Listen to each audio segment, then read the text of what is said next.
at the end of 2024. Like, I say this every single year, but where did the last 12 months go? It's rather incredible how quickly every year passes. And this is why it's so important to take the time to reflect on what you've learnt over the past 12 months, the mistakes, the wins, everything in between.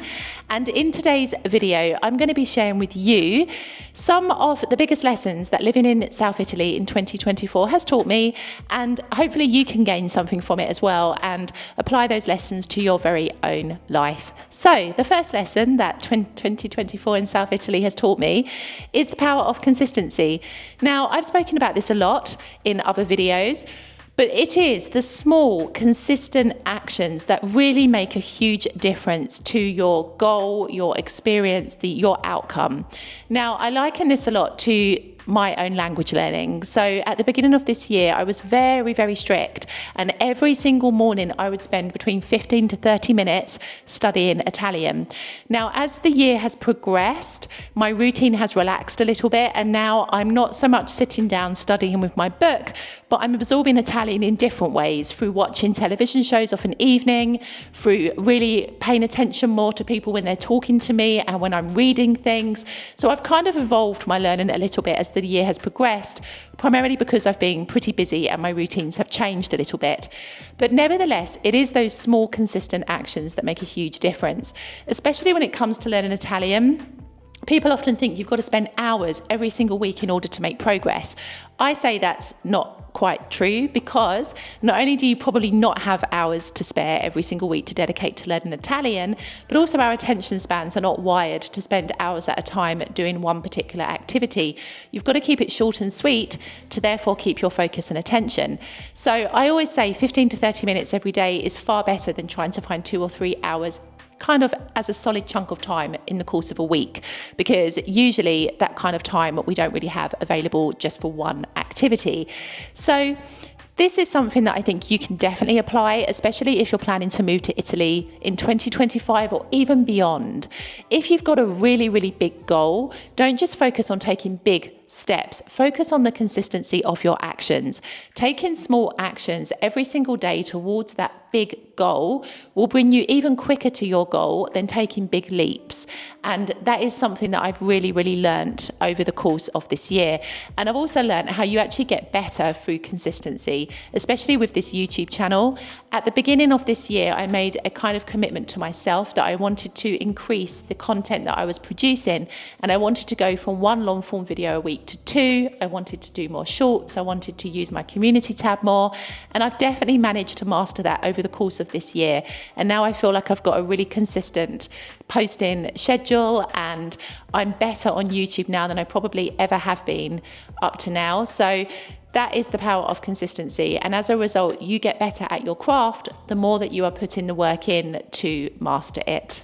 The second lesson that living in South Italy has taught me in 2024 is the power of community.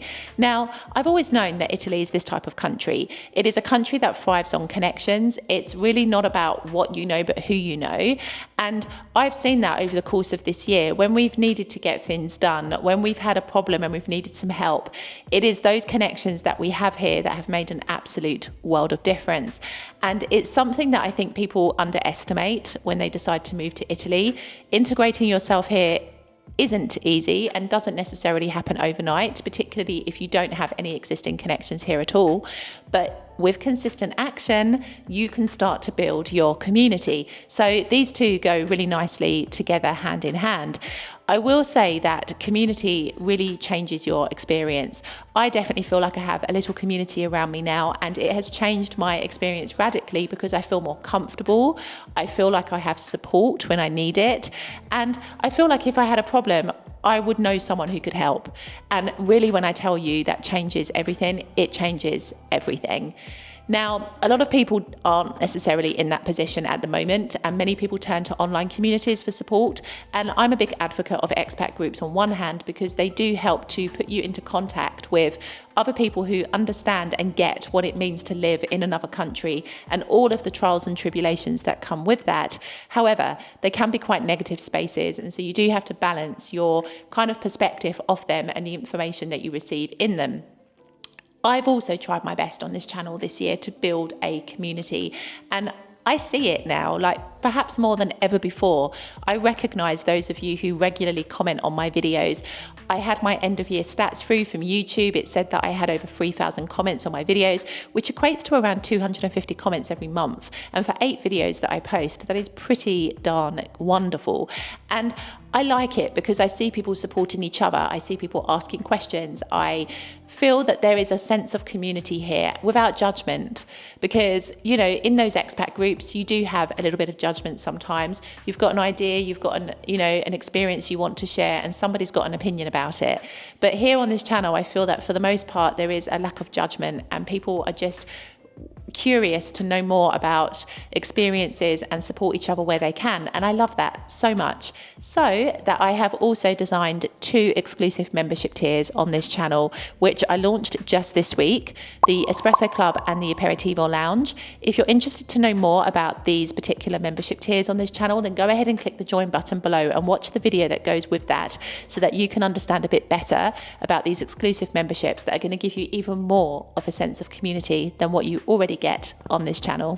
The third big lesson that living in South Italy in 2024 has taught me is that it's okay to change. In fact, it's essential that you do change. And I've spoken about this a lot in other videos. In fact, I think every year I reflect on this particular lesson, because I went back to Salerno at the beginning part of this year to film content for my digital travel guide. And it was the first time that I visited Salerno after leaving there 2 years ago. And it felt wonderful to return. It literally felt like I was visiting a long lost friend. But I also realised and recognised how much I had changed in the course of the 2 years that I had left. And it made me realise that actually I had elevated my life in so many different ways compared to when I lived in Salerno.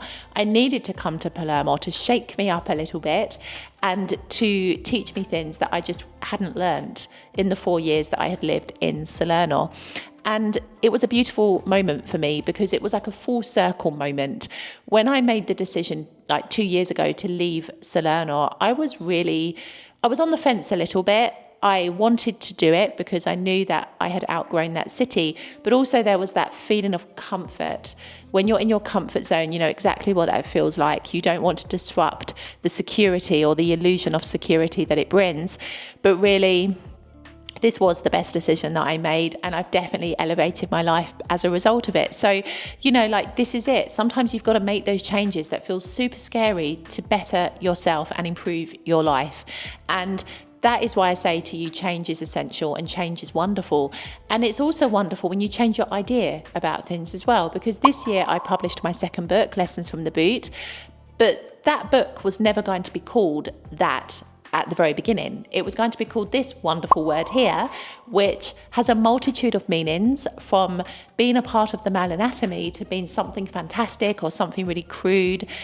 Yeah, it's a bit complex, which is why I wanted to name my second book after this, because that's how I think life is here sometimes in South Italy.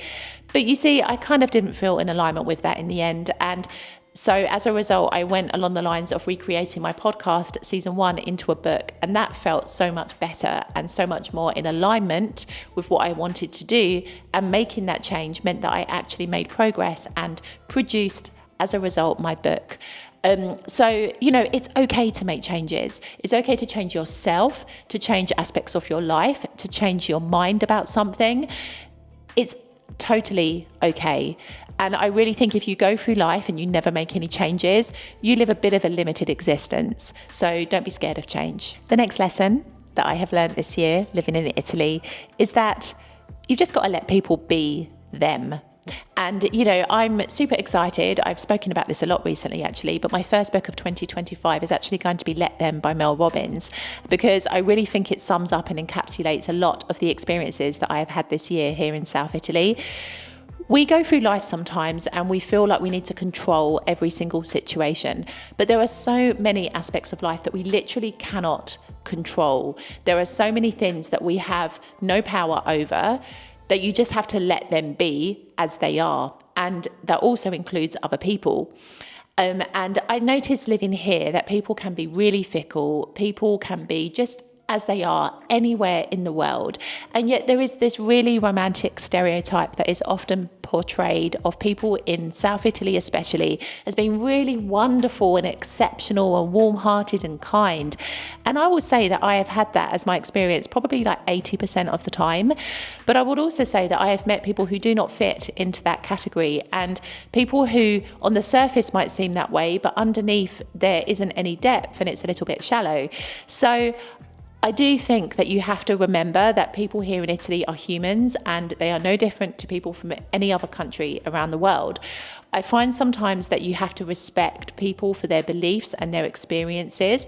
I definitely feel a little bit of an outsider at times with the way that I think about things, my mindset, my approach to situations. But you see, it's okay. You let them be them and you focus on yourself and let you be you. Like, this is the truest thing. Like, you cannot control other people. You shouldn't want to control other people, and you cannot control their opinions of you either. People are going to have an opinion of you, whatever you do.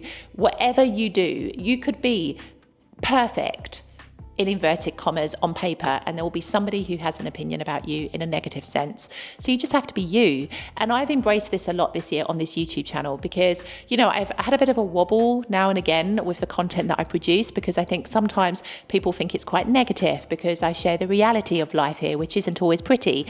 But this year I've really owned it and been like, this is me. I'm going to be me and let them be them.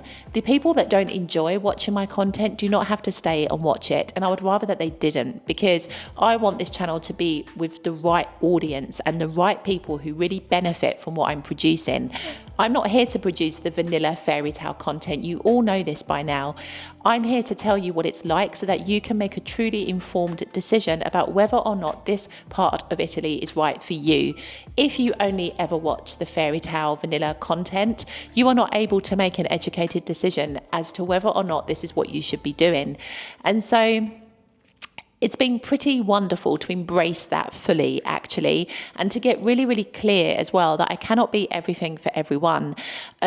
It was through an audit that I had on my YouTube channel. In fact, I need to email the girl who did the audit. I've been pretty terrible at responding to emails recently, but I need to email her back and say thank you, because she really highlighted something for me in the sense that I cannot be everything to everyone. My channel cannot appeal to tourists in the same way that it can appeal to people who want to live here, because of course my content is going to be different.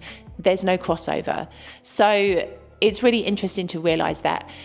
Just remember, you are you, and whatever you are doing in life, let other people be them. Let other people have opinions about your decision to move to Italy. Let other people have opinions about what you want to do here in Italy. Just let them, and just focus on being you. And probably the final lesson that I want to share with you today from 2024 has been the power of simplicity.